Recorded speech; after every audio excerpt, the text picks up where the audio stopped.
Good afternoon, everybody, and welcome to my podcast. My name is Lynette. Today we're going to talk about praying for healing, and I think this can apply to other things as well. I'll let you put it into your own category, but it's about a strategy or a different way of thinking about things coming to you. I know when I would pray for healing in the past, I wanted it to be miraculous. I wanted it to be right now. And I've been a little confused, like, God, I know you can hear me. I know you're there. Why aren't you healing me? Or why haven't you healed me yet? Then recently, I was listening to someone speak. I can't remember how they even worded it. Or sometimes I think spiritually, we read into or get things out of something that maybe wasn't even intended for us to take in that specific way. And this person was talking about how when you're living your right life, your best life, how your body heals. And I never thought about it healing slowly. I never thought about that maybe as I correct my thinking and walk a straighter path and be my best self, maybe my cells are responding to that and maybe they're slowly healing. I know sometimes something out of the blue will be corrected, like I had this chronic cough. And without even thinking about it one day, I realized I haven't been coughing. And I don't know why. I don't know when or why it corrected itself. I didn't do any specific thing. And I've tried every supplement under the sun. I seem to always want to take the easy way out, pop some sort of pill that would correct the issue at hand. But I thought, what makes things get better? I mean, if you stop and think about something that maybe you feel like you needed to correct, and then you ignore it for a little bit, and then you observe it, and it's like, when did that heal? When did that get corrected? It reminds me of a story that I heard at church. This woman was very sick. And they told her she needed to forgive her ex-husband. But she couldn't do it because she didn't feel it at that time. But eventually, when she got to a place where she could honestly forgive him, I guess she felt it was time to do that. Then her body started to heal. I never thought that maybe it's a slow process. As I mentioned, when I start thinking about this a little bit deeper, the concept of maybe your body starts to heal when you're doing everything right, when you're making the right decisions, when you're looking at things in the correct way. Because if stress can cause disease and an array of other things, what would the opposite do? It only makes sense that it would create a healing. Honestly, I never wrapped my head around this. I always thought healing came in the form of a miracle instantaneously. But I never thought about walking the right path, being my best self, making the right decisions, eliminating stress, watching what people I allow closely into my life.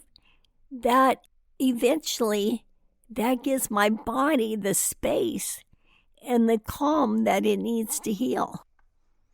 If you're suffering from something, whether it be mentally or physically or emotionally, I want you to really wrap your head around what I'm saying. And as I mentioned earlier, I would assume this can apply to many other things, but usually no matter what you're going through, it falls into one of those three categories.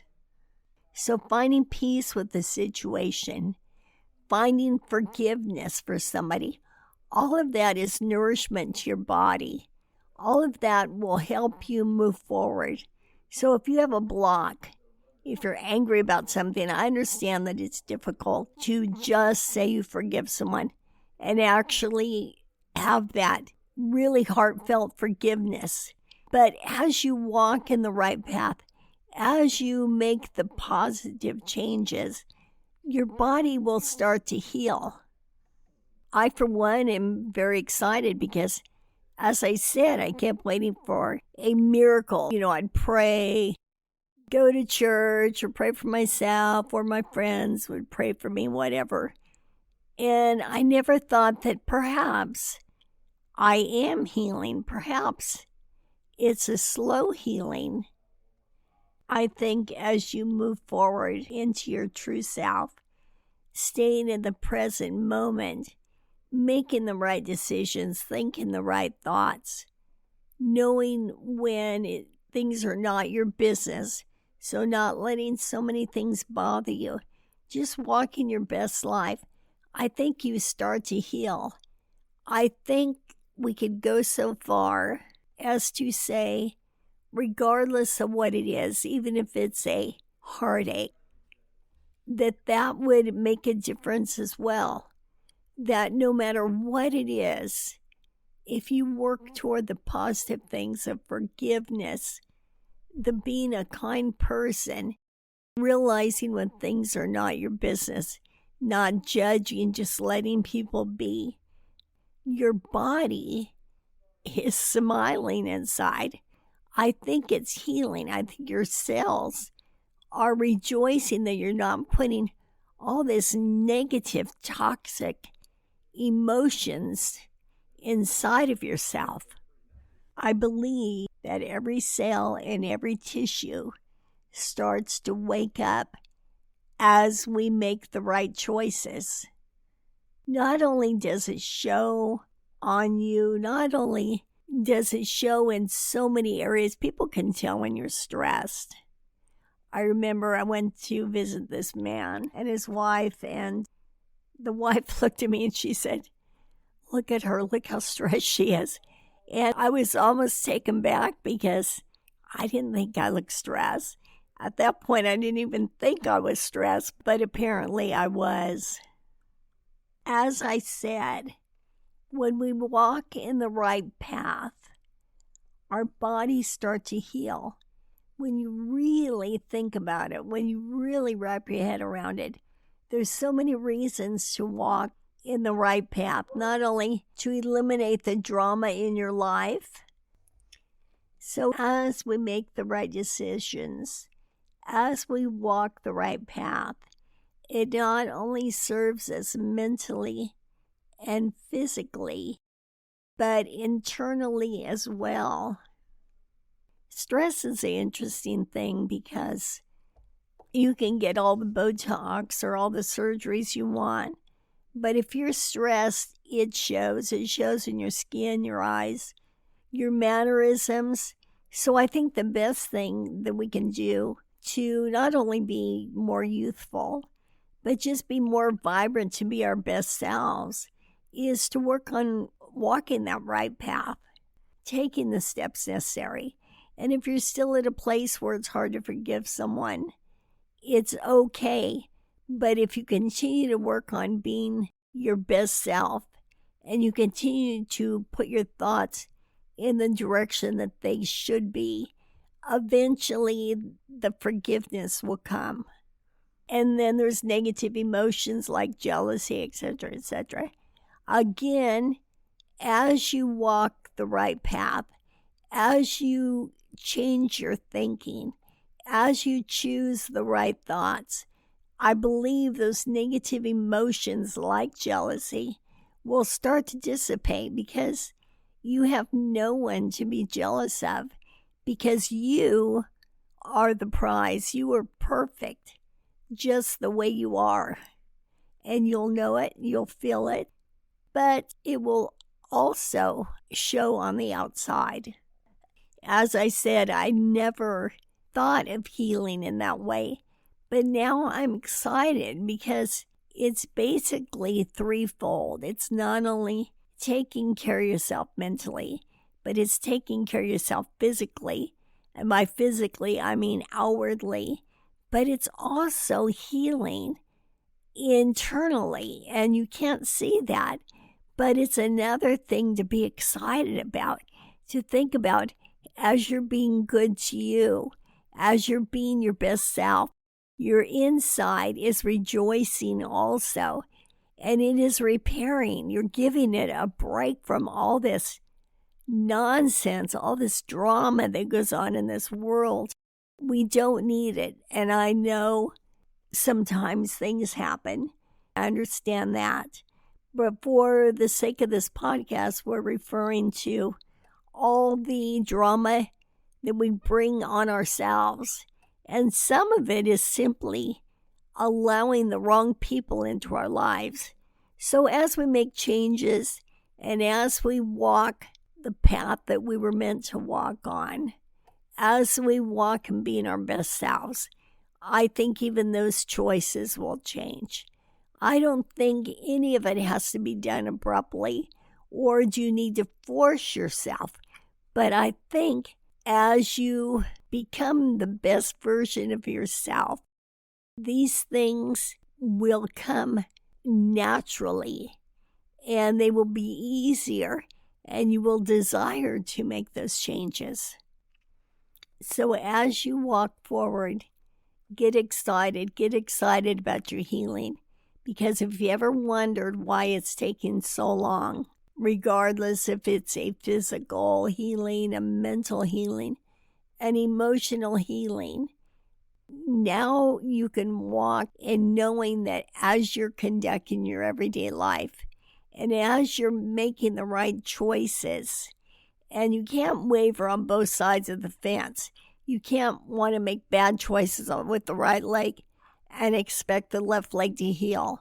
We've got to make this decision to be our best selves, to be the best version of ourselves.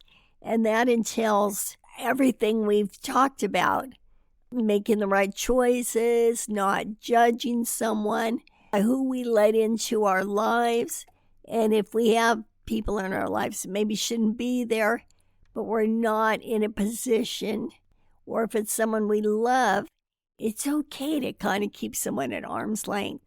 So in other words, it's everything that you need to do to not only be a better version of who you are right now, but it's becoming the person that we were meant to be. And I think becoming the person that we're meant to be is a goal that we should all have. So as you move forward in this walk, as you become the person that you were meant to be, as you choose the right path, as you choose the right people, as you choose the people that you're going to allow in your life, just know as you're doing all this with each step that you take forward toward this goal, the part of you that you can't see, the internal part, is healing right now. And healing simply because I'm moving forward, simply because I'm choosing a better way of life. I'm choosing health and happiness. And who wouldn't want that regardless? But a big bonus, a big plus, is what it's doing for you on the inside as well. So with that being said, remember, with all this movement forward, that we're healing mentally, physically, emotionally, but don't forget, also, we are healing internally. And I'm so excited about that. And I can't believe it took me this long to kind of put that together, because I definitely have thought about my outward healing. I've thought about just so many things that I wanted to correct. But I never thought about what it was doing to my insides, to the part of me that I can't see, to my organs, to my tissue, to my bones, all of it. But it makes sense that it would start to heal as you heal on the outside. And to me, that is so exciting. So I'm looking forward to walking in health. With that being said, God bless you, and I will talk to you next week. Bye-bye.